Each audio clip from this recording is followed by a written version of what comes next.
Hello students, welcome again. आज की अपनी इस क्लास में हम डिस्कस करेंगे हाई थ्रेशोल्ड लॉजिक फैमिली, जिसे कि पॉपुलरली HTL के नाम से जाना जाता है। ये लॉजिक फैमिली स्पेशली डिज़ाइन की गई है इंडस्ट्रियल एरिया में हाई नॉइस मार्जिन को सेटअप करने के लिए।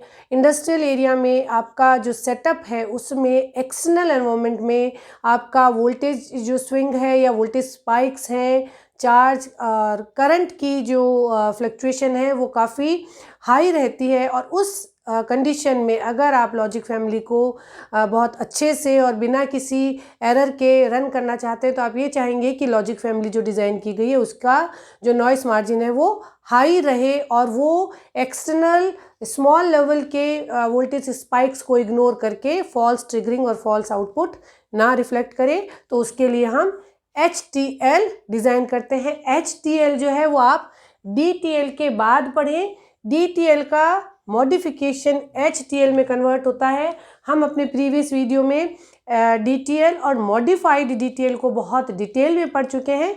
उसी का कंटिन्यूटी में आज आप HTL को कोरिलेट करेंगे और इसे समझने के लिए आप मेरे प्रीवियस वीडियो को बहुत ध्यान से ज़रूर देखें।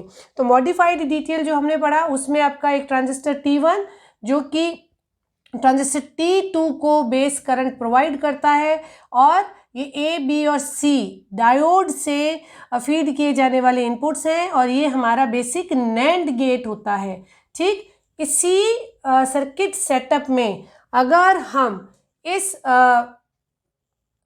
सर्किट के वैल्यूज़ में सप्लाई को इंक्रीज़ कर दें, 5 वोल्ट की जगह 15 वोल्ट कर दें और अगर हम सप्लाई को बढ़ाएंगे तो हमें ये रेजिस्टेंस भी बढ़ाने पड़ेंगे ताकि हमारे जो स्विचिंग कंपोनेंट वाला ट्रांजिस्टर है उसकी कलेक्टर करंट की जो वैल्यू है वो बहुत हाई ना हो और ये सेफली वर्क कर सके। तो पहला मॉडिफिकेशन किया आपने, सप्लाई बढ़ाई और ये जो आपके रेजिस्टर्स थे उनकी वैल्यू भी बढ़ा दी ताकि ऑलमोस्ट सेम कलेक्टर करंट ही इसमें फ्लो हो। और उसी तरीके से किसी भी इनपुट पे लो सिग्नल, लो लेवल का इनपुट देने पे या लॉजिक ज़ीरो फीड करने पर करंट जो है वो आपकी डायोड से सिंक इन हो जाएगी और आपको यहाँ पे सफिशिएंट वोल्टेज नहीं मिलेगा इस ट्रांजिस्टर को ऑन करने के लिए। यहाँ पे हमने ये जो डायोड लगाया था, इस डायोड का काम नॉइस स्पाइक्स को, वोल्टेज स्पाइक्स को इग्नोर करने के लिए था, क्योंकि इतना वोल्टेज, कट इन वोल्टेज जो है वो इनपुट पे आना चाहिए ताकि वो T2 को ऑन कर सके। तो D2 अपना एडिशनल एक वोल्टेज रिक्वायरमेंट सेट करता है और नॉइस मार्जिन बढ़ाता है। इस सिंपल D2 को अगर आप एक ज़िनर डायोड से रिप्लेस कर देते हैं जिसका कट इन वोल्टेज 6.9 वोल्ट हो, तो ये जो ज़िनर डायोड है ये ऑलमोस्ट 7 वोल्ट तक अपने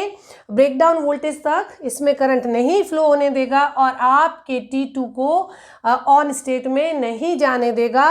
इस ज़िनर डायोड के इंक्लूजन से आपके लॉजिक फैमिली के सर्किट का नॉइस मार्जिन ऑलमोस्ट 7 वोल्ट की रेंज में आ जाता है। हाई थ्रेशोल्ड लॉजिक, इसका हाई थ्रेशोल्ड वैल्यू तक इसमें फॉल्स ट्रिगरिंग नहीं होती और एक्सटर्नल वोल्टेज स्पाइक्स, जो नॉइस स्पाइक्स हैं, अगर वो कहीं पास के सर्किट में एग्जिस्ट कर रही हैं तो वो उसको ऑन नहीं कर पाएगी और आपको हाई नॉइस मार्जिन मिल जाएगा। तो HTL का जो मोस्ट इम्पॉर्टेंट फीचर है वो है इसका नॉइस मार्जिन बहुत हाई हो जाता है। तो आप अगर HTL को समराइज करें DTL से कंपेयर करते हुए तो supply voltage has been change to 15 volt. आपने काफ़ी हाई वैल्यू का सप्लाई वोल्टेज इसमें ऐड ऑन कर दिया है। D2 is a Zener diode with breakdown voltage 6.9 volt. ठीक है, noise margin is in the range of almost 7 volt. ठीक, ये सारे स्टेटमेंट्स ऑब्जेक्टिव में एक प्रॉब्लम बनाते हैं और स्टेटमेंट वाइज प्रॉब्लम में ये बहुत रिपीटेडली पूछे जाते हैं कि कौन सी लॉजिक फैमिली का नॉइस मार्जिन सबसे ज़्यादा होगा या HTL का किस रेंज में नॉइस मार्जिन रहता है, या आपको HTL को अगर डिस्क्रिप्टिव आंसर लिखने के लिए कहा जाता है तो आप इस तरीके से उसे समराइज करेंगे।